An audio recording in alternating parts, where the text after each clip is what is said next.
Avant de commencer, bonjour, je m'appelle Fiona, je suis une des cofondatrices du collectif de l'Extracteur.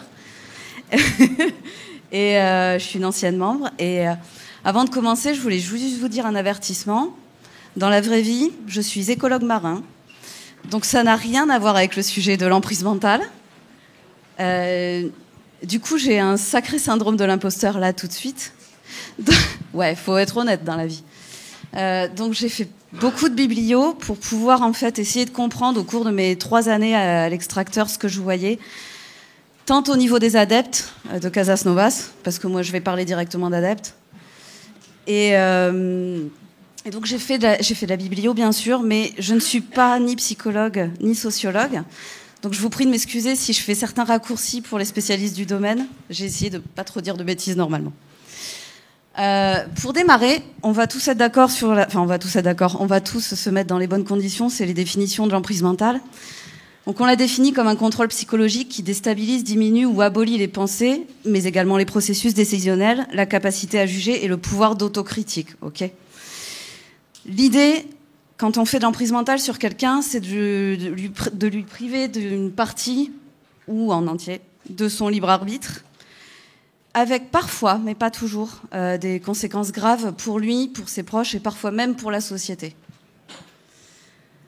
Alors, petit intermède, des psychiatres disent en tout cas, qu'il y a de l'emprise mentale dans différents cas de figure, que ce soit la radicalisation, j'en parlerai pas, la dérive sectaire, le complotisme, les types de soumission à l'autorité, comme pendant l'expérience de Milgram que certains d'entre vous connaissent sûrement, et aussi dans les sphères familiales et notamment les violences conjugales. Sujet super touchy. Donc, moi, je vais rester juste sur les dérives sectaires et le complotisme. Ok. Alors, est-ce qu'il y a des prédispositions ? A priori, d'après la littérature, non. Il n'y a pas de vraie psychopathologie de quelqu'un, d'une victime d'emprise mentale.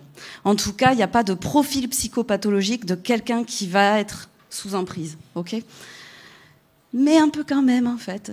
Dans la vraie vie, il y a des traits de personnalité, en tout cas. Alors déjà, il y a, environnementalement parlant, pour la personne qui va être sous emprise, on va avoir une période d'émotivité, une période de fragilité. Alors on dit que ce sont des personnes fragiles par voie. Ce n'est pas vrai, ce sont des personnes qui sont dans une période de fragilité. Ok. Souvent, ça suit un décès ou un deuil. Ça peut être un deuil symbolique. On peut tomber en emprise mentale parce qu'on a perdu son travail et on fait du développement personnel. On a, dans certaines publications, des petites tendances à croire au paranormal pour les personnes qui vont aller se diriger vers le complotisme. Mais on ne va pas se mentir, on aime tous un peu le paranormal quand même, sur certains aspects. Et après, dans les traits vraiment de personnalité, on va avoir la paranoïa et le narcissisme à des degrés divers, mais j'y reviendrai plus tard. En tout cas, l'emprise mentale va souvent faire écho à un besoin de comprendre. Et on l'a bien vu pendant la crise Covid, je vais vous en parler un petit peu. Mais c'est aussi le cas pour les adeptes de Casas Novas, et je vais vous en parler beaucoup. Il y a aussi un côté où on a besoin de s'extraire de la réalité, une situation anxiogène. Alors là, Casas Novas, il est très bon. Vous apprenez un cancer et il vous dit qu'avec des jus, ça passe. C'est un peu anxiogène d'apprendre qu'on a un cancer quand même. Et ce gars-là va vous donner quelque chose qui sera encore moins pire que l'anxiété due au traitement, à la chimiothérapie, à la radiothérapie. Okay. On a aussi tous besoin d'entendre ce qu'on aime bien entendre. Alors ça, c'est mon premier red flag. Quand vous entendez un discours qui va exactement sur ce que vous pensez, qui a l'air vraiment génial, commencez à vous poser des questions sur ce discours. C'est un peu ça l'esprit critique, on est là pour ça quand même. Et on a un besoin de divertissement. Alors ça, c'est surtout dans le complotisme. Le complotisme, c'est ultra divertissant. Vous avez l'impression d'être des enquêteurs. Mais qui sont donc ces personnes qui nous veulent du mal ? Est-ce que c'est le WEF ? Est-ce que c'est Bill Gates ? Et puis on va aller chercher sur Internet s'ils n'auraient pas mis par hasard le programme du Great Reset. Bien sûr qu'ils l'ont mis en plus. Donc ça, c'est sympa et c'est plus spécifique au complotisme par rapport à la dérive sectaire. En tout cas, retenez que l'idée, c'est vraiment d'avoir un contrôle et d'abolir la volonté et les décisions des personnes dans une période d'hyper-émotivité et qui va jouer sur le narcissisme. On va en parler juste après. En bref, c'est la perte de l'esprit critique. Donc c'est pour ça qu'on en parle aujourd'hui quand même. Et bien sûr, les gens qui font commerce surtout de l'emprise mentale sont des personnes qui vont établir ça avec des stratégies perverses. Ces stratégies, on les voit très très bien dans les dérives sectaires. La première, ça va être la séduction. La séduction, c'est l'arrivée des nouveaux savoirs, souvent avec quelqu'un de très charismatique, qui n'en a pas forcément l'air, mais qui a un discours aussi charismatique. Les nouveaux savoirs, c'est super. On a l'impression de découvrir des choses que nos voisins ne savent pas. C'est quand même super. Voire qu'on nous cache. Pas mal. Ensuite, la personne qui va mettre sous emprise mentale va commencer à essayer de déstabiliser sa victime. Ça, c'est quand on commence petit à petit à essayer de gommer toutes les valeurs et tous les repères de la personne. Exemple chez Casas Novas. La plupart des gens ont quand même une certaine confiance en la médecine. Okay. Casas Novas, ce qu'il va faire, c'est ok, il a l'air sympa, il est dans son jardin, tout ça. Et puis il va commencer à dire, mais la médecine, vous savez, elle guérit pas tout le monde. La médecine, vous savez, des fois, elle tue des gens. Et petit à petit, la confiance que vous avez presque, je dirais pas naturellement, mais parce que vous faites partie d'une société où on a confiance dans la médecine, petit à petit, elle va s'émousser et donc on va commencer à déstabiliser comme ça vos repères. Un truc tout bête, hein. Si vous pensez qu'on peut perdre 5 kilos avant l'été en buvant du jus de c'est quoi déjà, le jus de citron dans l'eau chaude à jeun le matin, c'est alors je ne sais pas les quantités, mais tous les matins on dit ça. C'est une petite déstabilisation. Vous savez pertinemment toutes que ça. Je dis toutes, pardon mesdames, mais vous savez que nous sommes les cibles. Vous savez que ça sert à rien. Mais on commence à vous déstabiliser, à vous faire croire que peut-être les nutritionnistes vous disent pas tout. Une fois qu'on a déstabilisé sa victime, l'idée, ça va être évidemment de remettre des nouveaux repères. Exemple, avec Casas Novas toujours, on va vous mettre des nouvelles habitudes. Ok, la médecine ne va pas vous soigner. Par contre, si vous changez votre mode de vie et que vous prenez des jus de légumes 2 fois par jour, vous allez avoir une bonne santé et vous allez potentiellement guérir. Voilà. La dernière étape, qui pour moi est l'étape la plus terrible, c'est l'étape de renforcement. C'est celle qui va, ce que j'appelle moi la binarisation du monde. C'est quand on va commencer à entendre et à croire que vous savez des trucs, mais quand les personnes vous contredisent, c'est qu'elles vous veulent du mal. Non seulement elles ont tort, elles ne savent pas, mais en plus elles vous veulent du mal. Là, on est sur l'emprise définitive, entre guillemets. Les symptômes de cette emprise mentale, on a souvent l'idée de donner des intentions aux gens, c'est juste ce qu'on vient de voir avec le renforcement. Hein. Donc ça va être justement croire que les gens vous veulent du mal, ceux qui ne sont pas d'accord avec vous, ceux qui vous contredisent. Et après, pour les gros aficionados du Covid qui ont suivi les complotistes, vous allez reconnaître quelques trucs. D'abord Jean-Jacques Crèvecoeur, bien sûr. Et le fameux sachoir. Le sachoir, ça, c'est la première partie, la séduction. C'est quand on commence à avoir des nouveaux savoirs super intéressants. Et ce truc-là, ça va mener au wake-up effect. Celui qui nous dit « Ah, mais je suis en train de m'éveiller à un truc qu'on m'a jamais dit. » Ça, c'est le wake-up effect. Et alors là, vous allez commencer à entendre dire, parler de doxa, parler de moutons, voilà, tout ça. Pour ceux qui connaissent, normalement, ça doit faire tilt. Ce sachoir et ce wake-up effect... il répond à ce fameux désir de comprendre dont je vous parlais tout à l'heure et parfois aussi le besoin de contrôle. Pendant la crise Covid, on a vu des gens, il y avait beaucoup de gens apeurés et qui avaient besoin de comprendre ce qui se passait. Mais il y a aussi des gens, pour mieux gérer leur anxiété, qui ont besoin de contrôler ce qui se passe. Contrôler, entre guillemets. Contrôler, ils vont pas contrôler Soros, ni Pfizer, mais ils ont besoin d'avoir quelque chose qui les aide à contrôler leur environnement. Il y a une autre chose, évidemment, et c'est là qu'on revient au trait narcissique. Il y a le narcissisme personnel, individuel, donc ça va être l'estime de soi, penser qu'on est unique. Eh oui, évidemment, tous les gourous surfent là-dessus. Bon, comme le mec de Quanon. Et aussi l'estime du groupe, vous reconnaîtrez nos amis anti-vax. Et alors là, ça, c'est du narcissisme de groupe, c'est quand on se dit qu'on est les éveillés. On n'est jamais les connos, on n'est jamais les trous-ducs. On est les éveillés, on est les résistants. Ah, c'est du narcissisme, ça fait du bien d'entendre ça, de se dire ça. Ouais, bon, forcément. Tout ça pour dire que là, on est vraiment sur le désir narcissique qui explique l'emprise mentale. Alors vous allez me dire, ouais, ok, ben on est quand même là-bas pour l'ère numérique. Donc l'ère numérique, qu'est-ce qu'elle fait? Elle multiplie les supports. C'est beaucoup plus facile. Et alors le support le mieux, c'est direct à la maison avec YouTube.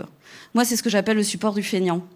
Avant, quand on imagine les sectes, on se dit, bon, faut prendre sa bagnole, aller à la conférence du mec de l'OTS, acheter son livre, acheter sa cassette audio, se la mettre tous les matins dans le radiocassette de la vieille bagnole, enfin tout ça.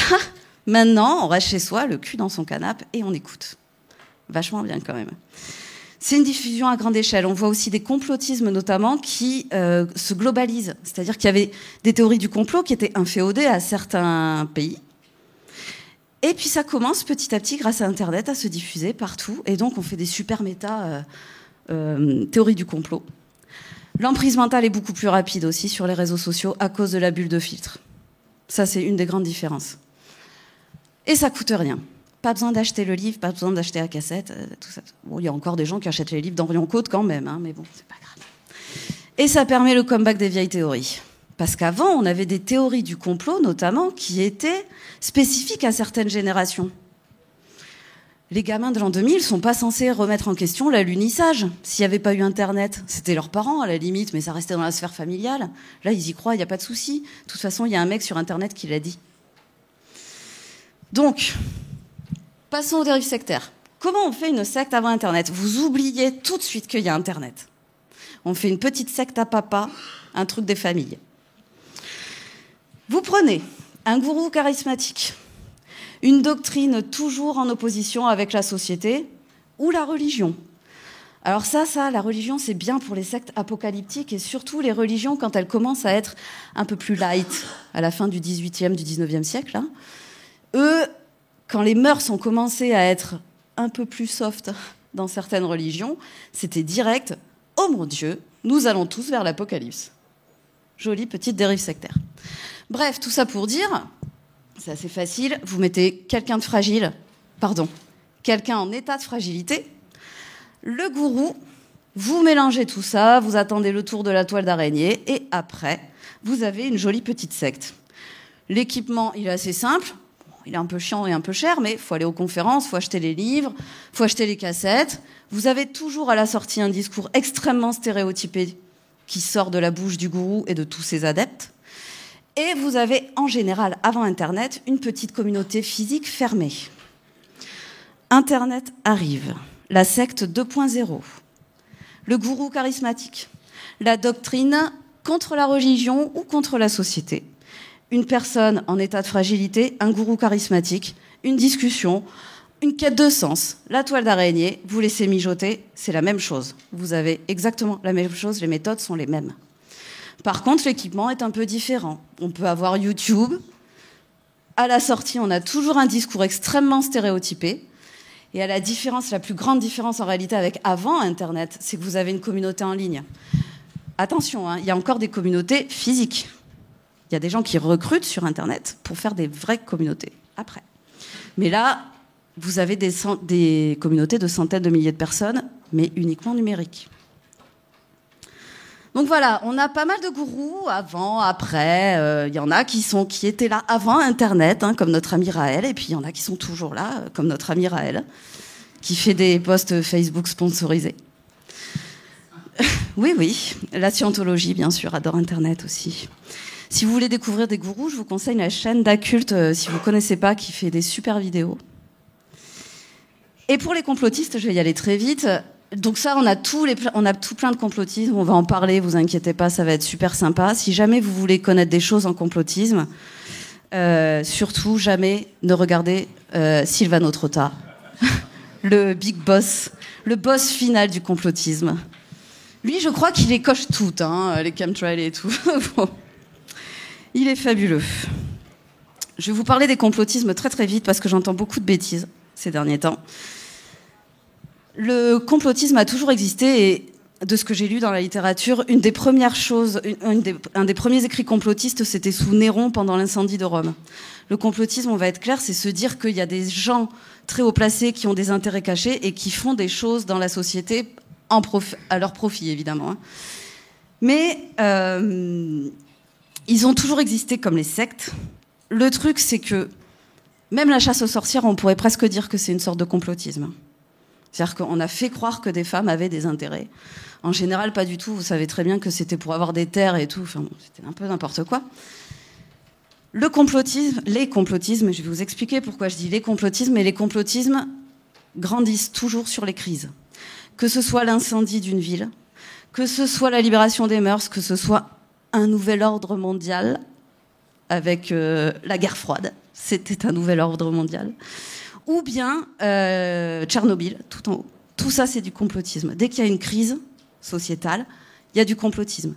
Autre chose, l'emprise mentale, je vous le dis tout de suite, mais je vous le redirai après. Quand vous avez une faille, vous avez toujours quelqu'un qui va essayer d'en profiter, et c'est ces gens-là qui font de l'emprise mentale. Mais on en reparle après, promis.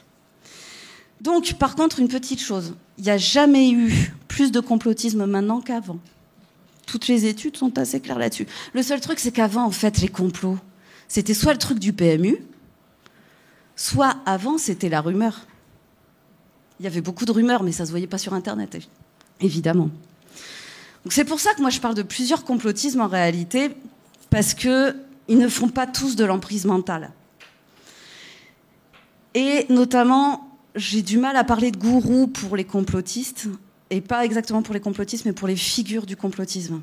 Dans les figures du complotisme, il y a pas mal de gens qui, en réalité, cherchent juste à être riches et célèbres. Riches et ou célèbres. Silvano Trotta ne cherche pas à être riche, il l'est déjà. Il cherche à être célèbre. N'empêche qu'il fait de l'emprise mentale et il le sait. Casas Novas fait les deux.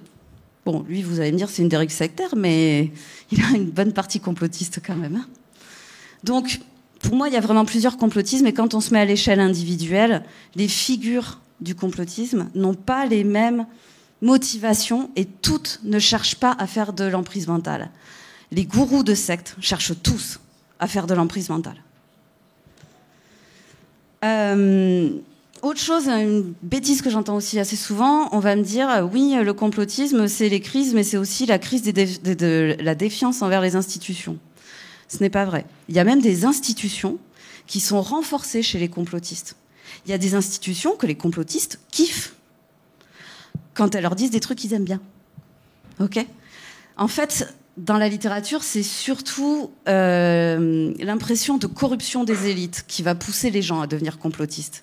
Et c'est là que je trouve que dire que c'est de la défiance envers les institutions, c'est un discours qui est assez dangereux. Alors là, je vous dis à titre personnel, c'est pas dans les publis. Il faut bien se rendre compte que, au contraire, les complotistes n'ont pas confiance en des personnes. Ils n'ont pas confiance en Bill Gates. Ils n'ont pas confiance en George Soros. Ils n'ont pas confiance en Emmanuel Macron, ce que vous voulez. Commencer à dire qu'ils n'ont pas confiance en l'État français, c'est jouer leur propre jeu, à mon avis. Il faut continuer à focus sur les personnes. Si nous, qui luttons contre les dérives sectaires, on commence également à dire que les institutions sont pourries, pour moi, on se tire une balle dans le pied. Ce sont les personnes, à la limite, dans ces institutions qui sont pourries. Autre chose, le complotisme est d'extrême droite. Je vous présente Michèle Rivasi, Europe Écologie Les Verts. Elle est bête, ok, mais normalement, elle n'est pas dans un parti d'extrême droite. Le complotisme est autant d'extrême droite que d'extrême gauche, avec certes un peu plus en extrême droite, mais en réalité, il est dans tous les partis. Les politiques, les politiciens, surfent sur le complotisme quand ils sont populistes. C'est même pas une histoire de doctrine. Ce sont des populistes, peu importe qu'ils soient de droite ou de gauche. Voilà, c'était juste pour faire un petit rappel. Tout ça pour vous dire, prenons garde parce que nous pouvons tous être sous emprise. Okay ? Il n'y a pas de psychopathologie, je vous le rappelle. Faites attention si vous avez un proche ou vous sentez qu'il y a une rupture avec l'environnement. Si vous vous rendez compte, quand je dis orientation du quotidien par une personne, ça veut dire qu'il va commencer à prendre ses décisions, d'abord des décisions importantes, puis des décisions anodines, en fonction de ce que son gourou ou de son groupe va lui dire. Ok. C'est pour ça que pour moi, les magazines féminins, qui vous disent de boire du jus de citron le matin, sont déjà un peu comme ça. Ne changez pas vos habitudes pour perdre 5 kilos avant l'été, s'il vous plaît. Faites du sport et mangez bien, mais vous voyez ce que je veux dire. Gardez votre esprit critique, s'il vous plaît. Attention aussi, alors ça, et là, c'est là où ça part dans le prosélytisme, c'est quand on est persuadé que notre nouveau mode de vie est le seul qui est légitime. Et là, évidemment que les personnes sous emprise vont commencer à faire de la promo de leur propre idéologie, c'est évident. Il y a autre chose aussi qui va de pair, c'est l'imperméabilité avec les autres discours. C'est la partie renforcement, vous vous souvenez de la toile d'araignée, où on se dit « Ok, mais en fait, tous ceux qui me critiquent, ils ont tort, et en plus, ils me veulent potentiellement du mal. Ou ils veulent du mal à ma doctrine. » Là, je vous avais parlé, quand on a fait les recettes de la dérive sectaire, du discours stéréotypé. Et en fait, j'aimerais vous proposer quelques petites pistes. Il y a une piste que j'aime bien qui s'appelle l'inoculation et qui fera bien plaisir à nos amis anti-vax. L'inoculation, c'est une méthode qui est un petit peu décriée, mais qui, comme toutes les méthodes, si elle est bien utilisée, je pense qu'elle est sympa. C'est de faire rencontrer à la population générale les discours stéréotypés classiques des plus grosses sectes, en tout cas des plus importantes ou des plus dangereuses. C'est-à-dire que dans les associations, dans les collectifs, il y a des gens qui peuvent vous dire, en écoutant une personne 10 minutes parler, de qui elle est adepte, ou si elle est adepte. Parce qu'il y a des éléments de langage qu'on va repérer tout de suite. Et ça, en fait, c'est l'inoculation. Et pour moi, c'est une piste, c'est très personnel aussi. Là, je vous fais plus de la biblio de sociaux. C'est très personnel. Je me dis que si on avait quelques émissions de télé pour vous dire, écoutez, si vous entendez quelqu'un qui est en train de vous dire, change ton mode de vie, parce que la maladie n'existe pas, ce sont des symptômes. Moi, je vous dis direct, ce mec-là, il écoute Casas Novas, et c'est un danger. Vous voyez ce que je veux dire ? Donc, on a les connaissances, on a des personnes qui ont les connaissances de ces petits éléments de langage qu'on pourrait très vite repérer. Et à mon avis, il faudrait que la population soit au courant, ça prendrait peut-être pas très longtemps, mais ça pourrait être super sympa. Ça, c'est l'inoculation. Autre chose, dernière chose, promis. Si tout le monde peut rentrer dans une dérive sectaire et sous emprise mentale, tout le monde ne peut pas en sortir. L'engagement est tellement fort, que sortir de cette doctrine va vous faire vous sentir effondrer votre vie, voir vos années qui viennent de passer, voir des décennies, voir la façon dont vous avez construit votre vie. C'est extrêmement violent de sortir d'une emprise mentale, quelle qu'elle soit. Il y a beaucoup de honte aussi, parce qu'on sait qu'on s'est fait arnaquer au final. Et il y a beaucoup de culpabilité. Et c'est là que les débunkers entrent en jeu. Pour moi, le debunk, c'est super important, c'est absolument pas inefficace. C'est totalement efficace. Pourquoi ? Parce que pour sortir d'une emprise mentale, il faut commencer. Les personnes elles-mêmes, ce sont les seules à pouvoir sortir de leur emprise. Pour ça, il faut qu'elles commencent à douter de leur doctrine. Si elles doutent et que sur Internet ou ailleurs, sur leur support, elles ne trouvent pas des contenus qui continuent à leur mettre le doute sur leur doctrine, elles vont revenir dans la doctrine. Donc le debunk, on est là pour poser des jalons pour les personnes qui vont commencer à douter. Il faut absolument continuer à faire du contenu. Je fais une petite aparté. Sur le contenu des sceptiques, on a quand même un sérieux problème. On se joue en mode scientifique, il faut être un peu froidasse, on met des publis et tout. Bon, ok. Les gourous et les gens qui font de l'emprise mentale sont les meilleurs pour faire du contenu émotionnel. Et c'est le contenu émotionnel qu'on retient. Et pour tous ceux qui ont vu la vidéo de Prindom Nondokere sur les maladies infantiles et les vaccins, vous avez tout de suite compris qu'en fait, il n'y a pas de publi, il y a de l'émotion, parce que quand on voit un gosse qui a le tétanos et qu'on le voit souffrir, on n'oublie plus jamais de faire son vaccin. Et bien ça, eux les gourous, ils l'ont compris. Ce sont des communicants et pas de bol pour nous. Internet, les algos marchent sur l'engagement émotionnel. Donc il faut qu'on fasse du debunk émotionnel. Je dis pas que c'est facile, je vous souhaite tous un bon courage. Voilà, gardez votre esprit critique et je vous souhaite une bonne fin de journée.